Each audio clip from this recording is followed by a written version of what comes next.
এই যে ঘর, এই যে মিম্বার, মধ্যবর্তী জায়গা হচ্ছে রিয়াজুল জান্নাহ। তো নবীজি সাল্লাল্লাহু আলাইহি ওয়াসাল্লামের সময়কালে মসজিদ নববীর দৈর্ঘ্য প্রস্থ অতটুকু পর্যন্ত ছিল।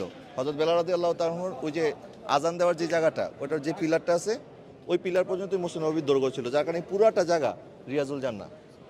কে মদিনা শরীফ আসার পরেও রিয়াজুল জান্নাহ কিভাবে নামাজ আদায় করতে হয় এই নিয়মটি জানেন না। রিয়াজুল জান্নাহ নামাজ আদায় করার জন্য অবশ্যই আগে অনুমতি লাগবে, আর অনুমতি নেওয়ার জন্য আপনাকে একটি অ্যাপস ডাউনলোড করতে হবে। গুগল প্লে স্টোর কিংবা অ্যাপল স্টোর থেকে আপনাকে নুকুস নামে একটি অ্যাপস ডাউনলোড করতে হবে।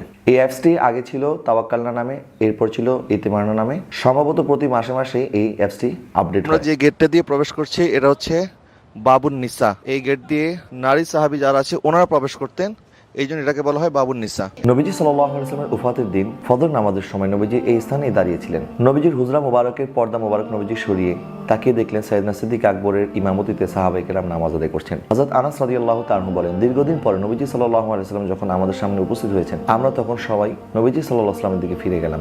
আমরা এতটাই খুশি ছিলাম যে নবীজি সাল্লাল্লাহু আলাইহি ওয়াসাল্লামের চেহারা মোবারক দেখার আনন্দে মনে হচ্ছে আমরা নামাজ ছেড়ে নবীজি সাল্লাল্লাহু আলাইহি ওয়াসাল্লামের চেহারা মোবারকের দিকে তাকিয়ে থাকি। আর তখন নবীজি সাল্লাল্লাহু আলাইহি ওয়াসাল্লামের চেহারা মোবারক কোরআনের পাতার মতো চকচক করছিল। এরপর নবীজি সাল্লাল্লাহু আলাইহি ওয়াসাল্লাম আমাদেরকে নামাজরত অবস্থায় দেখে পর্দা মোবারক ছেড়ে দিলেন এবং ঘরে প্রবেশ করলেন। এরপরে আমরা আর নবীজি সাল্লাল্লাহু আলাইহি ওয়াসাল্লামকে দেখতে পাইনি। চারটি স্থানে ইবাদত বন্দিগি করলে শুধুমাত্র অতিরিক্ত সওয়াব পাওয়া যায়।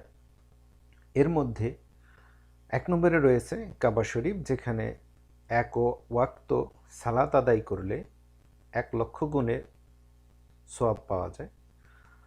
এরপরে রয়েছে মসজিদে নববী, যেখানে 1 ওয়াক্ত সালাত আদায় করলে 50 লক্ষ গুণ বেশি সওয়াব পাওয়া যায়। এবং তৃতীয়ত রয়েছে আল আকসা, মুসলমানের প্রথম কেবলা, সেইখানে সালাত আদায় করলে, ইবাদত করলে 10,000 গুণ বেশি সওয়াব পাওয়া যায়।